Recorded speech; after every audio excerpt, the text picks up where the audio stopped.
Greetings, church and friends of the church. It is first weekend in May, 2020. This is our 8th weekend in the season of wilderness and isolation where we're disconnected from what we know because of our past life to be normal. We also know we're not in a new normal yet. We are stuck in the in-between, and we're not sure how long this in-between season will last. While we're here in this place, we don't relate to God in the same way as communities of faith because we're disconnected from our buildings and those normal practices. We don't relate to each other in the same way. We don't relate to our neighborhoods in the same way. And we have trouble understanding who we are, our own selves, in the same way. And this is a really unique opportunity to deeply reflect upon and reconsider the ways that we do relate to God as human beings, and we do relate to each other as human beings, and we relate to our sense of self. We're not monopolized in this time by all the motions of what we knew as normal, and so we can actually pause and take stock in some helpful ways. And I hope that this series of reflections has been helping you to do that. To summarize the things that we've been considering so far along this journey of reflection, we've considered the critical importance of being present in this time, not allowing our minds to get monopolized by our memories of how things used to be, or by our hopes that our future becomes the same, but to really be present to God and to each other, to our own selves, and the realities that are here in the present. We've considered how being in a time like this can, if we allow it, stir empathy within us in new ways, as we are having eyes open in being present to others and their circumstances and their stories. We've considered how, as we are present and empathetic, we can become aware of the privilege and the privileges that we have in our own life that others don't share. And we can feel that empathetic drive and desire to extend privilege to include all. We've considered how during this time, but really in all time, in all place, that God is in control of this world, but that God is in control of the God stuff, making sure that this world upon which we live, in which we live, provides for the opportunity of everyone to live in places of sufficiency and well-being. But that in the midst of that potential of provision, we have to do the people stuff. We have to be in control of our things as people in ways that connect everyone to that possibility of enough. We've considered how we have to resist that urge that arises within us to just go back to the way things were, because we admit that back there where we were wasn't a place of well-being for all. Not everyone was connected to enough. And so we have to start to open ourselves to the possibility of moving forward into something that's different than the ways that it used to be. And so the last reflection was on how when we're in that place of realizing we can't go back, we realize that we need adaptation, we need creativity to imagine new solutions for us together as humanity, because those old solutions don't help us anymore. Our circumstances today are so wildly different than they were back then, when the solutions of what we knew was normal were generated. And so there's this massive disconnect between the solutions that we have as people and the results that they bring about. There's massive injustice and inequality, and we need new solutions in order to address them. So that brings us to this reflection, the next step in this progression of thought, which is to consider that being in the wilderness gives us a unique chance to face the individual tendencies and temptations that keep us all from doing our part to bring about well-being and justice for all, that keep us from doing our part to help control and connect everyone to that place of enough. These tendencies and temptations compromise our ability to be present. They squash our empathy. They can drive us to hoard our privilege. They can drive us to control in ways that are self-serving. They can drive us back to places of personal privilege and comfort, regardless of what life looks like for others. And they can cause us to resist and sabotage new adaptations and structures that we might imagine with creativity to better suit us in the here and now. So in this reflection, we're going to consider these natural tendencies, and then in the next reflection, or two or three, we're going to reflect on the specific temptations that come out from those natural tendencies. So these tendencies that distract and misguide us as people and start to break down the social structure of everyone having enough, they're as physical as they are emotional, mental, or spiritual, thanks to the ways that the human body has physiologically evolved over hundreds of thousands of years. This physiological reality predisposes us to a few fun things. First tendency we are predisposed to thinking reactively for the sake of self-preservation, rather than thinking rationally for the sake of a reality that is larger than our own world or our own well-being. We have a tendency to not be able to see past our own self. Our amygdala, part of our nervous system, is constantly determining whether or not everything happening around us is a threat or an attack. If what is happening around us is not perceived as a threat or attack, then that data goes, the amygdala sends that data to our cerebral cortex, which is the thinking and processing part of our brain. There's no imminent threat, and so we can ponder what is happening without the need to act or react immediately. If what is happening is threatening or an attack, or is in any way perceived as threatening, even if it really isn't, then the amygdala sends that data to the limbic system of our brain, which is not about thinking or processing or reflecting or praying, but is about immediate reaction in response for the sake of self-preservation. If we perceive a threat or an attack, we're flooded by the limbic system with hormones that cause physical and emotional alarm. It prepares us to fight or flee. What we do and what we say in these times is not the product of thought or rationality or prayer or intentionality, but the product of raw and visceral emotion and this intrinsic drive for self-preservation. The thinking part of our brain is literally bypassed. It's not given any say into what we do or what we say. We act on urges and instincts that are selfish and self-serving. That is a tendency that is hardwired within all of us. The second tendency, that's a legacy of our evolution as a species. We are predisposed to a negativity bias. Because of the ways that human beings have historically interacted with each other and with the natural threats in the wider world around us, our brains have evolved to focus on and more easily remember the negative.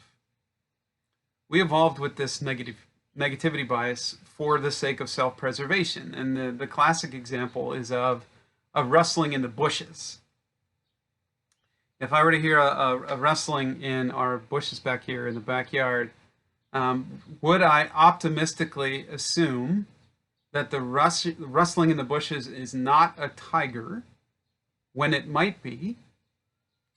Or do I negatively assume that the rustling in the bushes is a tiger when it might not be? So our bodies and our brains have learned over time that if we always assume the negative, we're more likely to survive. So we've learned to be biased to the negative assumption so that we're not eaten by tigers. We've learned to be biased to the negative assumption so that we are not beaten or slandered or enslaved or rejected or hurt or attacked or in any way harmed by each other. So we have this intrinsic negative hunch about others that just naturally is a part of our hardwiring. Negative experiences that we have quickly take root within our minds, and we more easily recall our negative memories than the positive. We tend to remember and focus on and assume the negative about other people. And this hyper focus on the negative and the inability to hold positive memories in the forefront lead us to hold grudges against those who loved us, lead us to see our fellow citizens in this nation and this world as enemy rather than sibling in the human race. This bias is what leads us to develop prejudices against whole communities of people. The negativity bias is the second tendency. The third tendency we have, that's just a part of our physiological being, is that we're predisposed to be tribal. Now, because of our instinctual and self-focused reactivity, and because of that negativity bias flaring up against people that we naturally categorize as them, we've learned to seek the safe haven of tribal us. We have evolved to seek the safety of a homogeneous group that's as much like us as possible in what we look like, how we act, what we believe, and how we perceive the same others. We've evolved to understand that this is critical to our survival and that we have to find a group of people just like us who can band together against them. Those whom our reactivity and a negativity bias tells us are a threat to our well-being. Tribalism is a natural result of those self-preservation instincts. So we put these three natural physiological tendencies of our bodies together, and we see a picture of the imperfection within our design as a species, this predisposition of each of us, every individual, that has drastic implications on what kind of collective community we become together. These individual predispositions that we all have are driving forces behind community ills like political polarization, when we fall for the lie that our sibling is our enemy because they're not part of our ideological tribe and are therefore a threat. Racism and xenophobia, falling for the lies that immigration is negative, that those who are not like us are a threat, that because one of them was violent, that therefore we have this assumption that they all are, that they're all hardened criminals, or that they're all coming to steal, our piece of the pie. These tendencies have led to homophobia, falling for these lies that because someone's different in this one way, it's negative and threatening and somehow going to harm our children. It's caused these have caused classism, falling for the lies that someone who needs the help of social welfare programs ought to be viewed negatively, and that their needs present a threat to my own well-being because again they're gonna steal some of my pie. It's this vicious cycle. Because the more the middle and lower class are fearful due to insufficient resources, the more they will reactively turn against one another rather than rationally developing a new way forward. So the list just goes on and on and on and on. And with the evolution of military and weapons technology, with the rapidly growing inequality that's a reality worldwide, these predispositions are getting more violent and more deadly every year. If these predispositions then go unknown, unchecked, unchallenged, if they're allowed free rein within us as individuals, it will continue to have drastic consequences for our own individual well-being and for our collective life together as a community. As an individual, maybe you're like me, feeling the physical, mental, emotional, spiritual fatigue caused by these COVID circumstances. When we allow these reactive, negative, tribal tendencies to define our days, we end up angry, short-tempered, reactive, suspicious, and exhausted. Being on this physiological high alert constantly breaks down our bodies and our minds and our spirits. As a member of the collective community, I have to admit that the way that I regulate or don't regulate these organic natural predispositions and tendencies within me, that has a direct impact on the health and the well-being and the peace of our community as a whole. If I'm a slave to these predispositions, then I won't be present, I won't be empathetic, I will hoard privilege and defend it with violence. I will ignore any sense that I can control myself in ways that better align with God's rhythms and intentions of peace rather than my own. I will default back to the past where I felt most in control and most comfortable and most safe. I will resist creativity and change with sabotage and with force. If enough of us fall prey to these tendencies, that's when we see society at large start to deteriorate and to become marked by injustice and inequality, radical individualism, and a lack of empathy. The scriptures contain countless stories about the people known as Israel and the early church, and their humanity is really on display in these stories. There are stories in the scriptures of people finding the will to move beyond these tendencies and to instead of be motivated by these reactive, negative, prejudiced, and tribal urges, they're motivated instead by a higher calling upon their lives to be a vehicle through which God's will of bringing about peace and well-being to the nations is accomplished. Stories like Joseph putting himself at risk to help Egypt and all the nations of the world around them through a time of famine. Ruth was a widow who walked away from her own tribe and that place of safety in order to stay within and love the people of her mother-in-law's tribe. Esther confronts the king at grave risk to herself. And two tribes are reconciled as neighbors and allies instead of one tribe asserting violent power over another. The prophet Jeremiah stood up in the midst of exile, and instead of allowing his nature, his tendencies to drive contempt for and violence against the Babylonians, he called instead for the people to seek the well-being of Babylon and to seek their kinship instead. We know Jesus' followers walked away from the safety of their tribes to tend to the needs of the sick and the hungry and the outcast from every tribe. But there are also plenty of stories in the scriptures about people falling prey to these tendencies. Cain kills Abel out of jealousy and fear. Moses kills an Egyptian. King David has Bathsheba's husband killed on the front lines.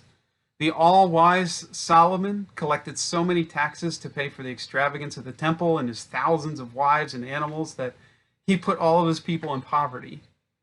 Peter pulled out his sword and cut a guy's ear off. Paul wrote in his letters about being a slave to the flesh, these dispositions, and he lamented, "I do not understand my actions. I do not do what I want, but I do which I hate. I have the desire to do what is right, but not the ability to carry it out." We understand. We are made of the same flesh. We have the same brains. We claim as members of communities of faith that we love our neighbor. But our actions and our priorities reveal how often we actually are only loving ourselves and looking out for ourselves instead. We claim as a nation that we want to be a nation in which every last person knows life and liberty and happiness, yet these tendencies constantly have derailed this pursuit, as we've chosen personal and individual wealth, safety, liberty, and privilege instead of the pursuit of a collective well-being that intentionally seeks to protect and bless the lives of others, so that all do truly know life and liberty and happiness. We have really beautiful moments when our lives embody and seek something bigger than ourselves, the better angels of our nature. But we also know the worse angels. It's often said that the first step in addressing a problem is admitting that there actually is a problem. Fortunate for us in the world around us, being in this wilderness when we're not distracted 24/7 by the rat race of life, and we have more moments during which we're able to reflect and question and reconsider so much about life, that provides us a unique opportunity to actually see the problems that these very natural and organic tendencies tend to cause in our own life and therefore our community together. And so I want to invite and challenge us all to do a couple things. First, to intentionally carve out time every day when you can rest. Even if it's just for 5 minutes. Set aside any sense of obligation or need to accomplish when you can just think about and name all the good that is in your life. Let yourself soak in, marinate in that goodness. Because that makes us feel fortunate. It makes us feel secure. It helps our brains and our bodies to come down from that place of being on high alert that shuts down the rational part of our brain. This is going to allow us to actually be present and to see others and to feel empathy and want to extend privilege and to want to be a part of something bigger than ourselves. We've got to help ourselves to come down from these reactive places, and that comes from a spirit of gratitude. So the first thing, take some time every day to rest in what's good. And the second thing is, while you're there, after you come down and the rational part of your brain is allowed to think again, really reflect on how these three tendencies have been apparent in your individual life and how they've been apparent as part of our connected life together and our history as a people. Allow yourselves to feel and admit how they are so very problematic. Because when we can admit this and we can feel this, we are gleaning a critical capacity from this wilderness experience. A first step that we can use to help us reorient our individual lives and therefore our life together in ways that lead to a future of less exhaustion, a sense of futility and injustice, and lead instead to that new normal we are not yet in, which we hope and intend to be. A life together marked more by peace, purpose, justice, happiness, and everyone having enough. We've got to overcome these tendencies, if that is to be our story. So friends, stay safe, stay home, be well, and peace be with you.